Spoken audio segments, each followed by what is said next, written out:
चंडीगढ़ में ballot paper के ऊपर लिखवाकर चंडीगढ़ में जिस तरीके से बीजेपी के लोगों के द्वारा सत्ता काबिज की गई और वो सारा का सारा टीवी के सामने हो रहा था और पूरा का पूरा रिकॉर्ड टीवी में आ गया। सारी दुनिया के लोगों ने ये देखा कि किस तरह से चुनाव में धांधली करके, चुनाव में घोटाला करके चुनाव जीता जा सकता है। इसका बहुत बड़ा उदाहरण चंडीगढ़ के चुनाव में दिखाई दिया।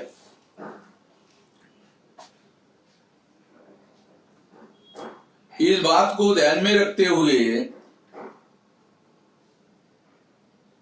मैं इस बात को ऐसे मानता हूं कि यह एक 2024 में होने जाने वाली, जो आने वाले समय में जो 2024 को लोकसभा का चुनाव होने जा रहा है, उस चुनाव में चुनाव जीतने के लिए किस तरह से धांधली और घोटाला होने वाला है, इसका संकेत मिल गया है।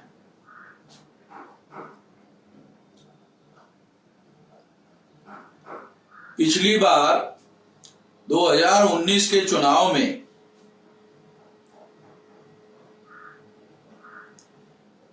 बीजेपी को 37.7% वोट पड़े थे। इसका मतलब यह है कि 62.3% वोट अपोजिशन पार्टी को मिले थे। तो फिर अपोजिशन पार्टी चुनाव क्यों नहीं जीती?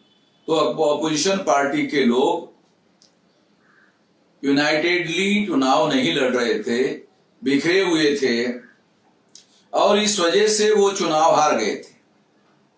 इस बार जो बिखरे हुए लोग थे वो सारे के सारे इंडिया गठबंधन के नाम पर इकट्ठा हो गए। ऐसा होने की वजह से 37.7% वर्सेस 62.3% के बीच में ये लड़ाई है। इस आधार पर यह कहा जा सकता है कि बीजेपी के चुनाव जीतने की संभावनाएं दूर दूर तक नहीं है। इसके बावजूद भी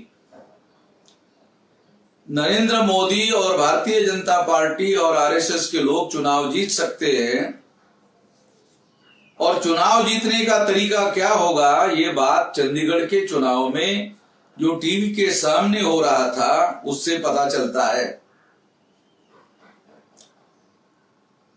इंडिया गठबंधन के लोग चुनाव जीत सकते हैं, मगर वो ईवीएम के द्वारा चुनाव हार जाएंगे, इसकी ज्यादा से ज्यादा संभावना है। ऐसे परिस्थिति में भारत के जो मतदाता है उन लोगों को जगाया जाना बहुत जरूरी है, इनको समझाया जाना बहुत जरूरी है, जागृत करना जरूरी है। इस बात को ध्यान में रखते हुए, चंडीगढ़ का उदाहरण देते हुए मैं ये बात समझाने का प्रयास कर रहा हूं कि 2024 के चुनाव में ईवीएम में बड़े पैमाने पर घोटाला करवा के चुनाव करवाया जा सकता है, चुनाव जीता जा सकता है। इसका उपाय यह है कि सारे अपोजिशन के लोग मिलकर ईवीएम के द्वारा चुनाव ना हो, इसके लिए कोशिश करना होगा। अगर सारे अपोजिशन के लोग मिलकर सड़कों पर आंदोलन करने का काम करते हैं तो ईवीएम के द्वारा चुनाव नहीं होगा, बैलेट पेपर पर चुनाव होगा। और बैलेट पेपर पर चुनाव होने के बाद बीजेपी गठबंधन के चुनाव जीतने की संभावना नहीं रहेगी। एकमात्र संभावना है बीजेपी के चुनाव जीतने की, और वो ये है कि वो ईवीएम में घोटाला करे। जिस तरीके से बिहार में नीतीश कुमार को हाईजैक किया गया,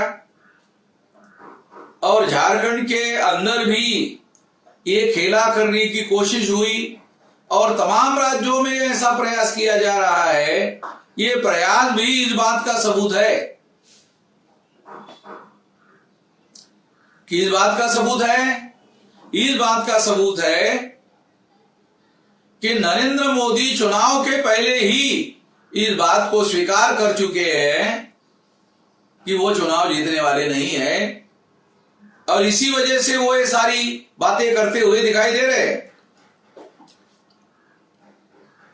इसलिए ये कहा जा सकता है कि आने वाले समय में इस परिस्थिति में बड़ा बदलाव करने की जरूरत है, बैलेट पेपर पर चुनाव करवाने की जरूरत है और इसके लिए सारे अपोजिशन पार्टी के लोगों को आंदोलन करने की जरूरत है। बड़ा मौका है और अगर ये मौका गवा दिया गया तो वो चुनाव हार सकते हैं, ईवीएम की वजह से हार सकते हैं।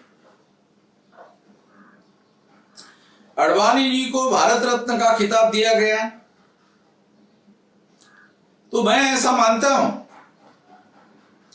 कि आडवाणी जी को भारत रत्न का खिताब देने के लिए एक बहुत बड़ा कारण, एक ही कारण पर्याप्त है कि आडवाणी जी के पास में कांग्रेस के लोग 2004 में 2009 में घोटाला करके जो चुनाव उन्होंने जीता था, इसके विरोध में सुब्रमण्यम स्वामी और आडवाणी ने इसके विरोध में बयान दिया था और ये मामला वो सुप्रीम कोर्ट पे लेकर गए थे। कांग्रेस के लोग आडवाणी के पास गए थे कि हमने 2 बार घोटाला करके चुनाव जीता है, आप 2 बार घोटाला करके चुनाव जीतो मगर इसके बारे में चुप रहो। मगर आडवाणी जी ने इस बात को मान्यता नहीं दी, इस बात को मानने से उन्होंने इनकार कर दिया। इससे ये बात प्रूव हो जाती है कि व्यक्तिगत रूप से आडवाणी जी एक ईमानदार व्यक्ति है, ईमानदार व्यक्ति थे, इस वजह से उन्होंने ऐसा किया था। वो एकमात्र कारण, इतना बड़ा कारण उनको भारत रत्न देने के लिए पर्याप्त होना चाहिए, ऐसा मैं मानता हूं। उनको कौन से कारण के लिए भारत रत्न दिया गया ये भारत सरकार जाने, मगर मैं ऐसा मानता हूं ये एकमात्र कारण के लिए भी उनको भारत रत्न दिया जा सकता। इतना बड़ा काम उन्होंने किया और उसके लिए उनको भारत रत्न देना उचित माना जा सकता है, ऐसा मेरा मानना है।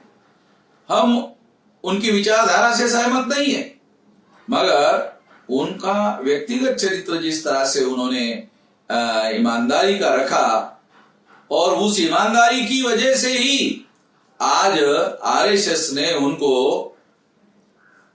साइड लाइन करके रखा हुआ है।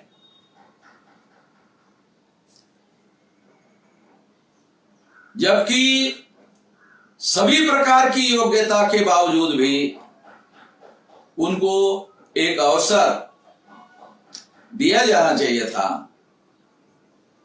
और ऐसा भी नहीं कहा जा सकता कि उनकी तबीयत खराब थी, तबीयत भी ठीक थी, इसके बावजूद भी उनको अवसर आरएसएस के लोगों ने नहीं दिया और उसके जगह नरेंद्र मोदी को अवसर दिया। निश्चित रूप से ये एक गंभीर बात है और इस गंभीर बात के बारे में भी भारत के अंदर चर्चा का विषय होना चाहिए और इस पर चर्चा किया जाना चाहिए, ऐसा मेरा मानना है। मैंने कई महत्वपूर्ण मुद्दे इसमें कवर करने की कोशिश की और इस पर मैंने अपने विचार व्यक्त किए, तो इस पर लोग विचार करें, ऐसी मैं आशा करता हूं। धन्यवाद।